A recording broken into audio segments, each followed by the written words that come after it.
enables, we basically mobilize the unsold hotel rooms across the hotel industry.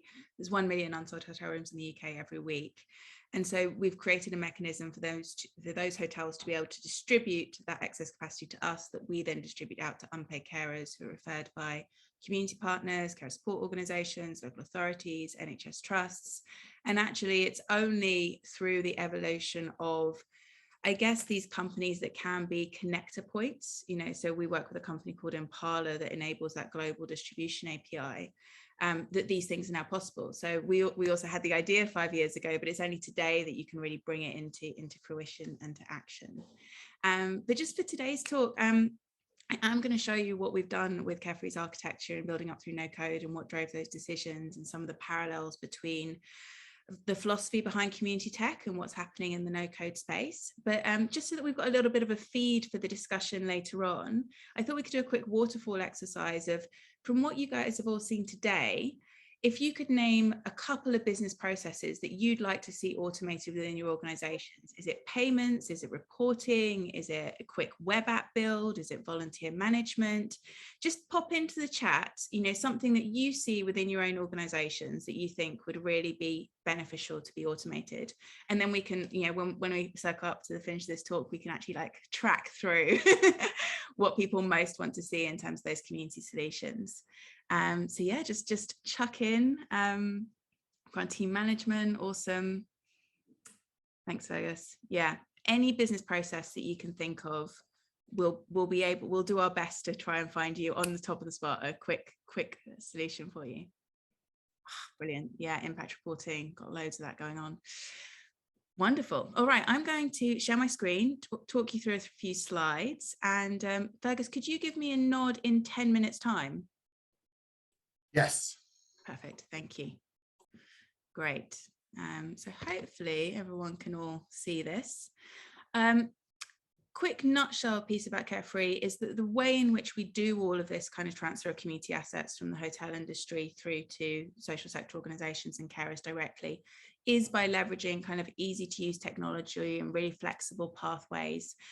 So just as a quick example, you know, we've got kind of a Webflow plugin within our website, our public facing website. You can just click login, and for any community partner, they'll have their own kind of individual Carefree space.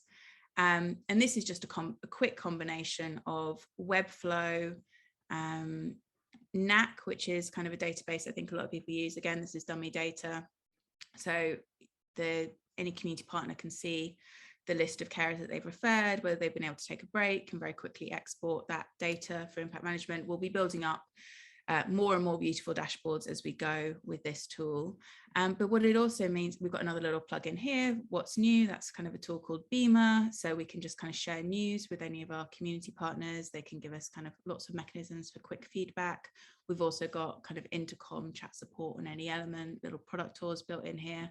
And then with the refer a carer bit, it's literally a 15-second form for any kind of care support worker to just kind of start a referral, and it immediately just takes you through into something called Typeform, which I'm sure many of you are familiar with from a surveys perspective, but actually being able to embed it into your website so that it comes up with some questions for you, you know, and then all that data kind of tracks through into your back-end databases that you can process in different ways. But just very, very quick and easy ways in which we can identify carers, get them quickly connected to support, none of which requires a heavy technical build, and all of which is a very low cost solution for organizations when you just need to be able to have things that are universal, like registration forms and things like that. You know, as a organizations without unlimited resources, you don't want to be building stuff yourself that can be easily kind of produced in other areas.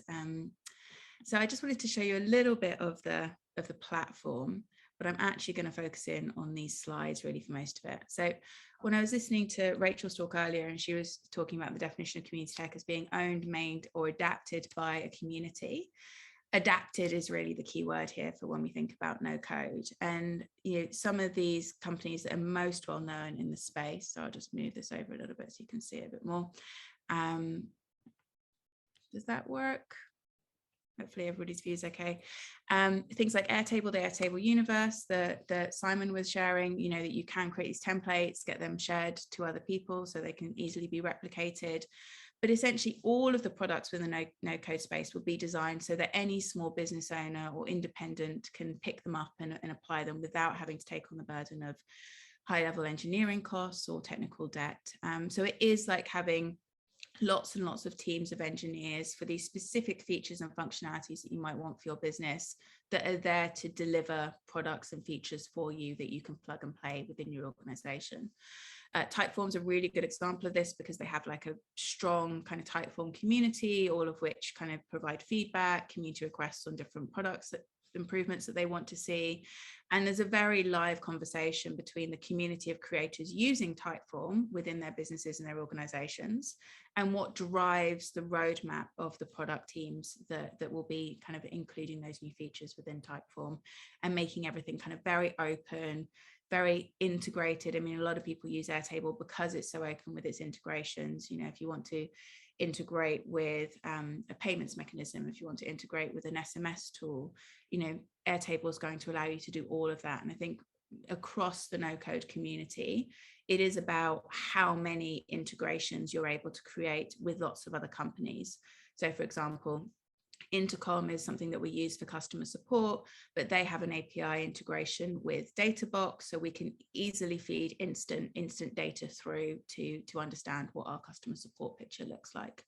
And because you've got that kind of openness across companies, it builds this philosophy of communication and collaboration among this next generation of software companies, which you obviously didn't see in the kind of Microsoft versus Apple era. These are a really different generation of organizations that are coming through that are really trying to democratize software and make it accessible for everybody, so that technology isn't a barrier to the transition or the development of organizations and initiatives.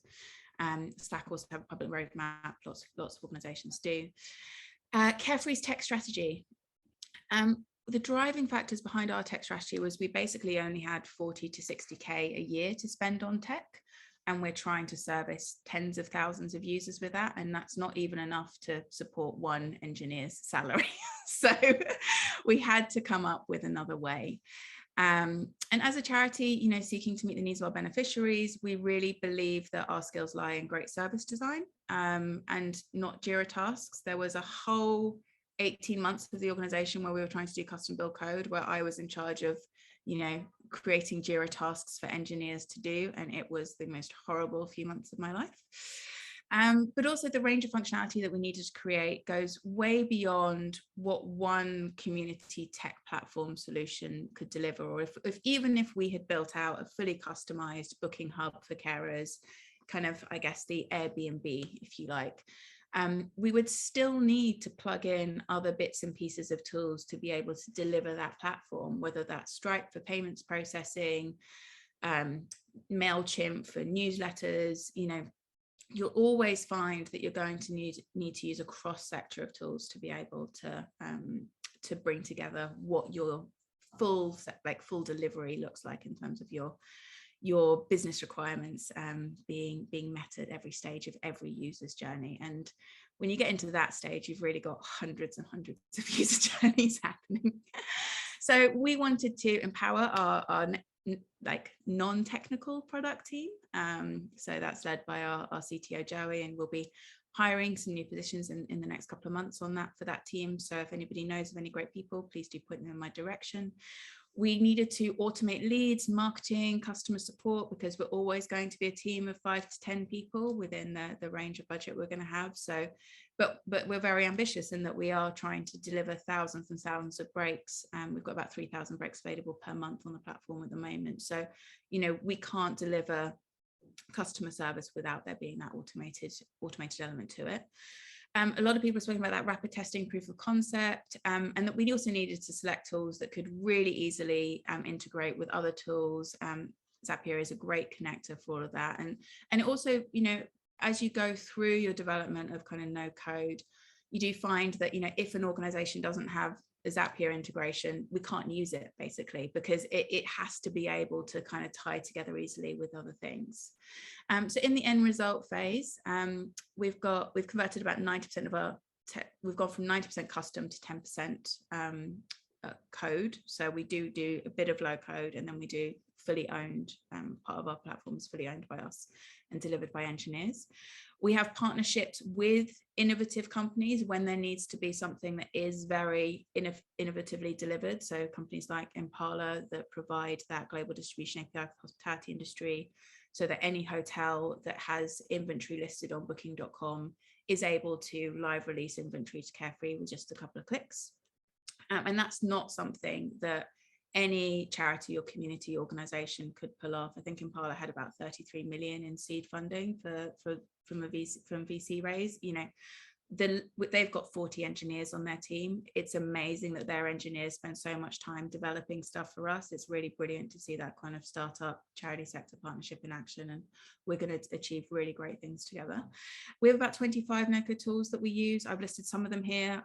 Can't list all of them, and my goodness, I've even forgotten to put Zapier on the list. So and Webflow. I mean, all these things that are just suddenly spring to mind as we're going through the previous presentations. We spent £36,000 on tech last year, which is very, very little in comparison to the 7 products or something that we actually deliver. We think we'll spend about 60,000 this year. Some things go on a user license, so things like Airtable, where it's about $12 a user license a month, that's really affordable for organizations. Other things like Front, which is our kind of another aspect of our customer service interface, that is more expensive per user license, and the more we build up the team, our costs rise, but still very, very much lower than if we were having to support an engineering team within our organization or service kind of large amounts of technical debt. Making life manageable for your team. I just love this. This was kind of one of the things passed around our Slack the other day. We were just looking through some of the customer support data, and we had, we just opened up the platform on 10th of November. So we've had 2,288 people seeking some customer support. And we've developed things like really great help articles to kind of, automatically direct users that need a bit of unblocking on issues.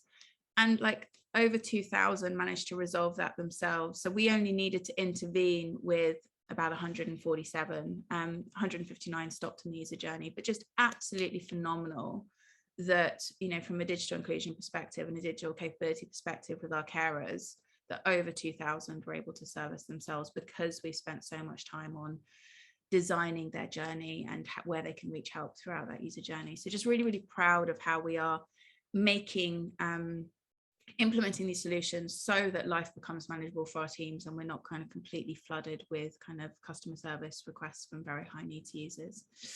The platform. So what does the platform do? Lots of things. The platform provides community partners with a referral pathway, individual member spaces to track their impact. Carers can self-identify and get digitally verified. We partner with a company called SumSub to deliver that in collaboration with Typeform. We provide multi-channel customer support, chatbot, phone, email, WhatsApp, anything that carers need. We have kind of for every hotel partner, they do have very specific requirements around how their inventory is gifted to us in relation to what days, time of the week, that sort of thing, or days of the week, how many rooms per night, lots and lots of complex things. So for every hotel partner, we need to do kind of specific filters and functionality, and that's all done through NAC and Impala, which is the Booking Hub API. The actual Booking Hub is our custom built Booking Hub for the front end of it, and everything else sitting behind it. And I do think we're at about 30 plus software integrations. Joe was telling me 25 this morning, but I was like, I'm sure it's 30. So I tried to take a snapshot of our architecture. It's so big, it doesn't work to try and do this way. But you've basically got over here in this section, you have all the ways in which we are doing outward facing communications towards carers and any stakeholders, how those communications are processed. And then you get kind of further into how data is passed through within our CRM systems through to some of the other areas of functionality for the delivery of our self-referral tool for carers, member spaces for individual hotel partners, community partners, the booking platform itself. But everything green is no code. Everything blue is stuff that we have built and maintained ourselves, and everything yellow is stuff that we need a little bit of low code for, so not much on the low code. And these are just a sample of the companies that we are working with at the moment, that provide kind of different elements of what we need, again, from the end-to-end user journeys of our business requirements. So I'm just going to wrap up with some tips and tricks. I really believe that the more hyper clear you can be on what your business requirements are, you can choose tools to fit the needs in the long term. You know, there's lots of different payment processing tools, for example, or data visualization tools, for example. Really understand how you need that information to be passed through within your internal architecture, and how you would like other people to receive that information as well, and just get a sense of kind of what do you need something to be able to perform for you. Mocking up quick MVPs, proof of concepts on how something will work before you make any investments. A lot of companies that, you know, of the NACA companies will spend time with you on kind of giving you access to trials to be able to do that and help you figure out how something could work within your organization. They really are on hand to walk you through that journey. Being able to iterate very quickly on user feedback. I mean, this is our, you know, the big plus side of no code from our perspective. And we really make sure to keep our product backlog very, very organized so that we can continually make improvements and then share those back with our users. And in terms of if something isn't fit for purpose anymore, change it. I think that a lot of the philosophy behind community tech is about being able to have ownership over what you do and how you do it and how you deliver it. And for us, we feel that we have, because we've come from this tech architecture vision of, you know, everything that we need to be, that we need our platform to deliver, and then try to cascade down what tool can plug in to deliver that piece. We've always felt really in control of how we are driving the delivery of our tech platform. And additionally, if a tool isn't working for us anymore, we will move away from it and find something else. You know, we did a transition from Airtable to Notion plus Pipedrive. You know, there'll be transitions, and the companies that are making these tools and providing those tools absolutely understand that. And yeah, the life cycle of that user journey is, you know, is really up to you. Brilliant. Thank you.